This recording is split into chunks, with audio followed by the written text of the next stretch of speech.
प्रिय साथियों, आप लोगों ने द्विघात समीकरण का हल गुणनखंड द्वारा, पूर्ण वर्ग बना करके और श्रीधराचार्य विधि द्वारा अर्थात सूत्र द्वारा हल करना सीखा है। आज मैं आप लोगों को द्विघात समीकरण का अनुप्रयोग क्या होता है अर्थात द्विघात समीकरण की सहायता से इबारती प्रश्नों को कैसे हल किया जाता है, यह मैं आप लोगों को बताऊंगा। इबारती प्रश्न है, जैसे मान लीजिए दो संख्याओं के वर्गों का अंतर 180 है। छोटी संख्या का वर्ग बड़ी संख्या का 8 गुना है। दोनों संख्याएं ज्ञात कीजिए। इस सवाल को हल करना है। ऐसी सवाल को हल करने के लिए हमको सोचना पड़ता है कि पहले हम क्या माने कि सवाल हल हो जाए। तो यहाँ पर छोटी संख्या का वर्ग बड़ी संख्या का 8 गुना है। तो अगर हम छोटी संख्या मान लेते हैं तो बड़ी संख्या उसका 8 गुना दिखा करके हम सवाल का समीकरण बना सकते हैं। तो इसलिए मान लिया छोटी संख्या x है, तो छोटी संख्या का वर्ग हो जाएगा x²। तो प्रश्न कह रहा है कि बड़ी संख्या का 8 गुना बराबर छोटी संख्या का वर्ग, अर्थात 8 गुणते बड़ी संख्या बराबर छोटी संख्या का वर्ग, अर्थात 8 गुणते बड़ी संख्या बराबर हो जाएगा x²। तो बड़ी संख्या बराबर हो जाएगा x²/8। तो पहली शर्त के अनुसार दिया है कि छोटी संख्या का वर्ग बड़ी दो संख्याओं के वर्गों का अंतर 180 है, अर्थात बड़ी संख्या का वर्ग ऋण छोटी संख्या का वर्ग बराबर हो जाएगा 180। तो बड़ी संख्या है x²/8, तो हो जाएगा x²/8 का होल स्क्वायर ऋण x² बराबर 180।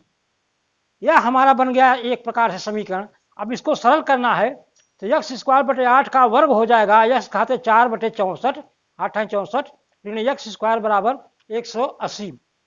इसका तिर्यक गुना करने पर या लघुत्तम लेने पर हो जाएगा x घाते 4 ऋण 64 x² बराबर 180 गुणते 64।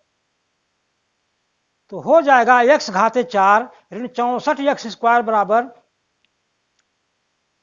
11,520। 180 में का गुणा 64 में किया तो हो जाएगा 11,520। का गुणा करने के लिए 0 रख दिया हमने आपको। 18 चौक 72 और 18 छक्का 108 और 7 115, 11,520। तो अब इस समीकरण 1 में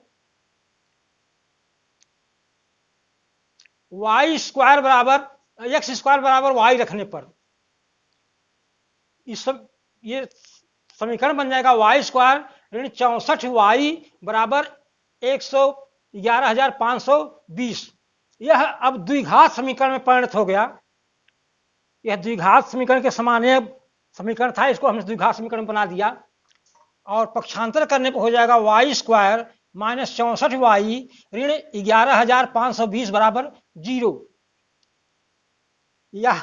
यहां पर इस समीकरण की तुलना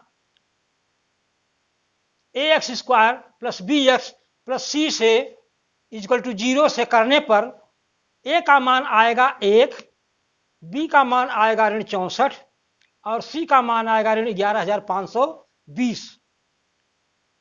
इस प्रकार सूत्र में श्रीधराचार्य विधि से जो सूत्र होता है x equal to minus b plus minus under root b² minus 4ac/2a, तो यहाँ पर है y में समीकरण है तो y बराबर हो जाएगा minus b plus minus under root b² minus 4ac/2a। यही बराबर हो जाएगा y बराबर minus 64 plus minus under root -64 का होल स्क्वायर ऋण 4 गुणते 1 गुणते ऋण 11,520। तो ऋण ऋण का गुणा हो जाएगा धन 64 प्लस माइनस अंडर रूट 64 का वर्ग हो जाएगा 4090।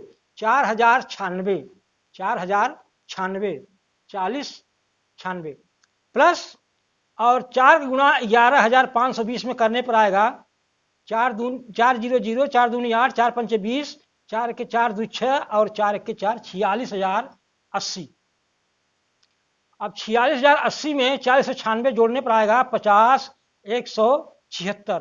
तो हो जाएगा y का मान 64 प्लस माइनस √50 176। अब 50,176 का जब वर्गमूल आप लेंगे तो हो जाएगा 224। तो y का मान हो जाएगा 64 प्लस माइनस 224/2। अब 224 में 64 को जोड़ेंगे तो y आएगा 288/2।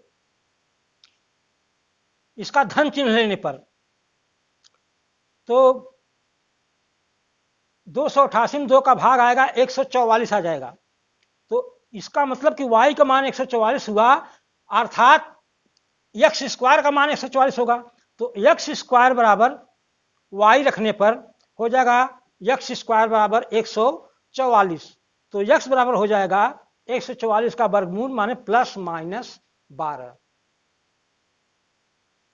अर्थात x माने छोटी संख्या, तो छोटी संख्या हो जाएगी 12 और -12।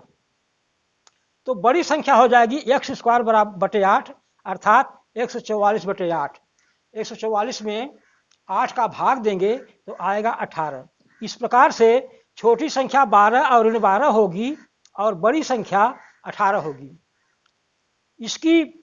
इसके उत्तर की जांच करने के लिए हम शर्त में रखते हैं दो संख्याओं के वर्गों का अंतर 180 है, तो 18 का वर्ग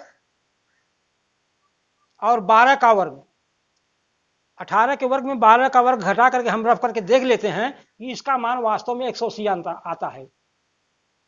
और छोटी संख्या का वर्ग बड़ी संख्या का 8 गुना है। छोटी संख्या है 12, तो 12 पर हम 144 और बड़ी संख्या 18, 18 × 144, तो दूसरे शर्त को भी पूरा करता है। इस प्रकार से यह उत्तर आपका सही होगा। तो इस प्रकार से हम इबारती प्रश्नों को द्विघात समीकरण की सहायता से हल कर सकते हैं। इसके और भी अन्य सवालें हैं, उसको आप लोग तैयार कर लीजिए और इस प्रकार से इबारती प्रश्नों का हल करना आप सीख लीजिए। यह द्विघात समीकरण का अनुप्रयोग है, इनको आप तैयार रखिए। धन्यवाद।